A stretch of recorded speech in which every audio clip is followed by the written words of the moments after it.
Hello everyone, Chris Campbell here back in the clock shop this evening with the walterbery Clock Company movement that we're fixing to disassemble. Right now it's going into its strike mode, so it should stop right here. There we go. So what we're going to do now is make it safe so that we can start disassembling the movement. And to do that we're going to be using our tools to let down the mainspring, the power. I cannot emphasize enough that this is the most dangerous part of clock repair. I'm a certified EMT and I have seen a lot of people have lacerations or broken phalanges from mainsprings breaking and coming apart because they did not properly make the movement safe. And for those of that was probably layman or medical terms. So in other words, I have seen a lot of people have major cuts and broken fingers from mainsprings coming down or coming undone. So what we're going to do is make it safe by putting this piece in, and we're going to lock it around, and now we're going to find the proper letdown key. So that's not it. Nope. Nope. Nope. Okay, there we go. Now this is considered the most dangerous part because you have to release the mainspring and at the same time remove the click. Alright, let's see. I want it to come that way. And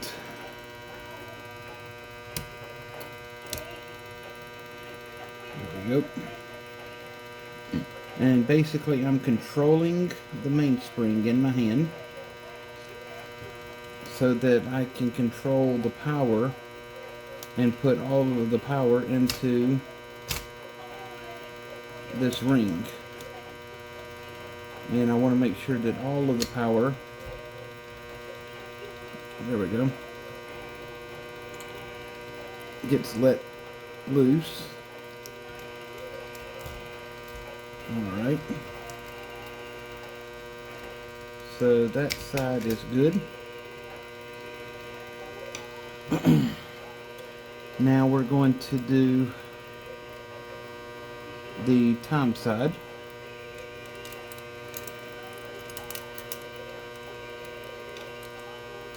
And get it around here, there we go. This one should be a little bit easier because the click is right here. So I'm going to pop the click out and slowly let it advance itself. Whoop, whoop, whoop, whoop, whoop, whoop. There we go. It wanted to get away from me there for a little bit.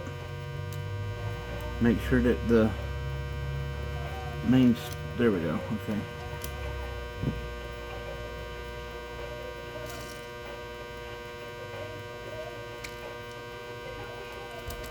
Okay, now. Alright, so we are safe. Alright, so now comes the fun part, and that is the disassemble. So we're going to remove our crutch.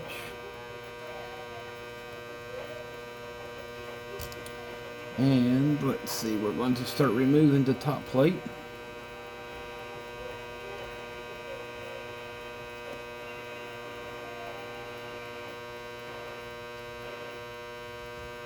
Now as I do this, I'm going to give a little bit of advice. There's a lot of clock shops out there. It is a dying art, I know. I'm in Anderson, South Carolina, and my main competition is in Greenville, South Carolina, which is about a 30-minute drive from where I'm at. And a lot of people ask, why is it so expensive to do clock repair? And I do not charge a lot to do what I do. And before we go any further, I'm going to just explain that before I do. But the competition that I have to do a complete movement overhaul, if they have to separate the plates like we're fixing to do, and clean the movement and replace a mainspring or a click, they charge a minimum of $650 for any mantle or wall clock. And that to me is very expensive.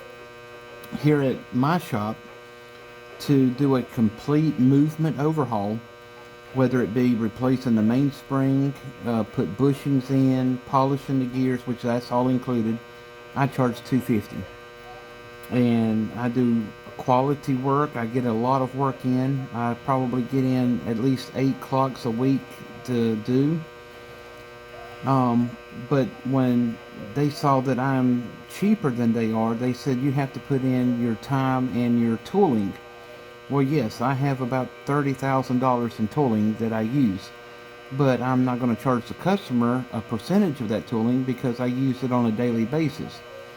I'm basically charging my labor fee of what it takes me the time to do this. Now, to do a complete clock overhaul like what I'm about to do can take anywhere from 30 to 40 hours of work. And I'm good with that because I get in a lot of work a month of doing this. And I also have a lot of regulars. So I do not believe in charging an arm and a leg. I get in people that ship me movements from all over the United States to do clock repairs, watch repairs, and I try to keep my prices at the bare minimum. Because I love what I do, and I do a lot of it. So, with that being said, this customer that sent me this clock, it needs a good complete overhaul. We're going to replace the mainsprings. I'm going to polish each of the pivots. I'm going to clean each of the parts and hand polish them. I'm also going to check for wear. If there's any bushings that needs to be replaced, I'm going to put those in. And my total fee is $250, and that's with return shipping. Case done. But if you were to take it to another clock place, they're going to charge you $600 plus, and then charge you shipping. But again, I weigh out the pros and the cons with how much work I get in. I get in enough work that it pays for itself. Alright, so with that being said, we're going to start disassembling. So this is the governor, or the fan. And as I said before, it is really rusted and pitted and corroded. Let's see here. We have... I do not like... There we go, okay. There we go, okay. Now we have our second gear. We also have our cam gear, which is what the locks of the strike side hold into, and these pieces is what the hammer hooks to, so as it rotates it can strike. And then we have our warning wheel, our warning gear. Let's pull this off. This is our cam, which is our lock, or excuse me, the count lever, the cam part, and then the warning pin. So we'll set that over to the side. Next is the hour pivot.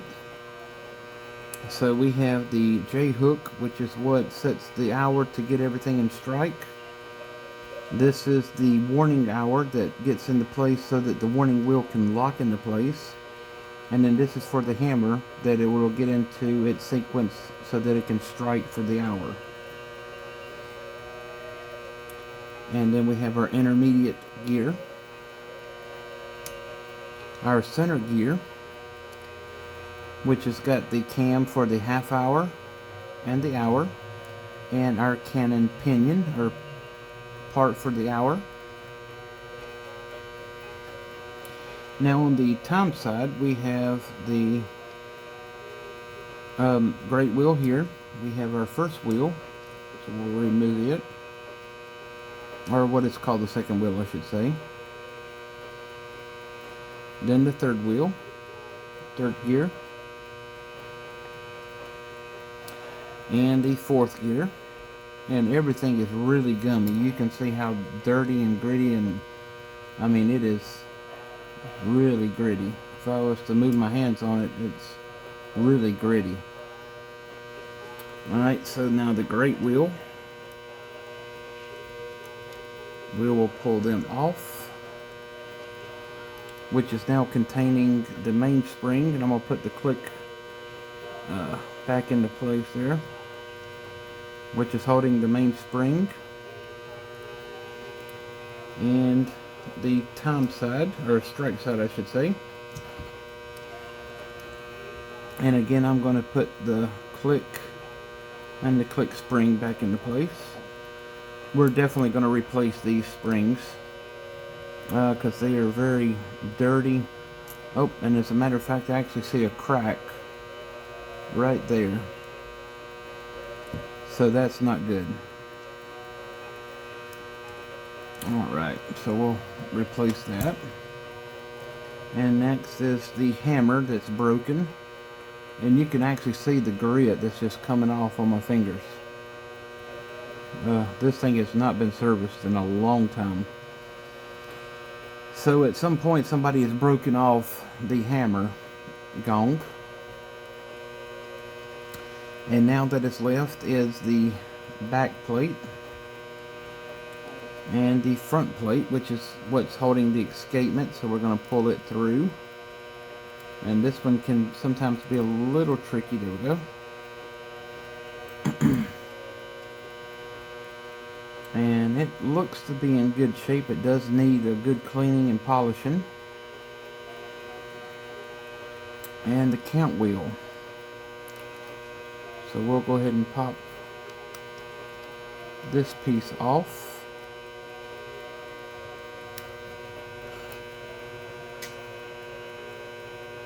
Actually, somebody has made a piece. That's weird. There we go. Okay. So somebody has made a homemade piece here that is not even a part of this clock movement. I have no idea what that is. But this is the count gear.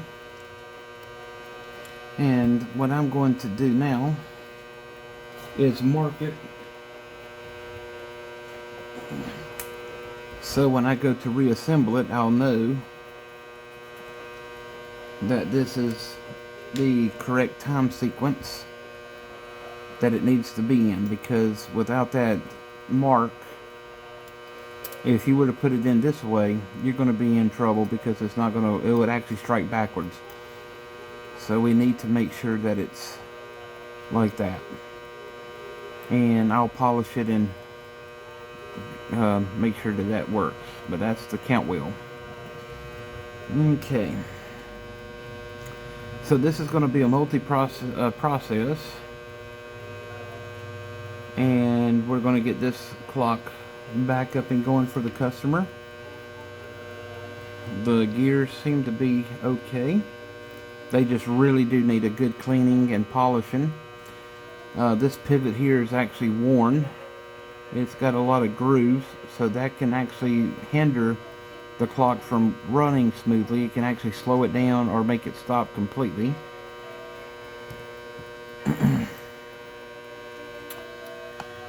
And let's see here. Those look to be smooth. That looks good. I always check the teeth of each of the gears to be sure that there's no broken teeth or arbor pinions. But everything else looks to be really good. So we have good clearance, good teeth, smooth arbor, and smooth pivots. Just really dirty. The lanyard pinions are very dirty and gritty. Okay. So we do now have the clock completely disassembled. and we're going to now rebuild this entire clock for our customer, get it back into working conditions. But again, if you need any clock or watch repair, come see me at Campbell's Antique Clock and Watch Repair of Anderson, South Carolina, where we do quality work at an affordable price. We do not charge an arm and a leg, and we'll even work with you. If you have a budget that you're needing to stick with, we will somehow, some way, work around it to make sure that you get your heirloom or timepiece back working the way it should. We do a lot of work. We get in probably 15 to 20 close of watches and clocks a week, and we do try to get them out as quick as we can. So give us a call, 864-608-5095. Have a wonderful evening.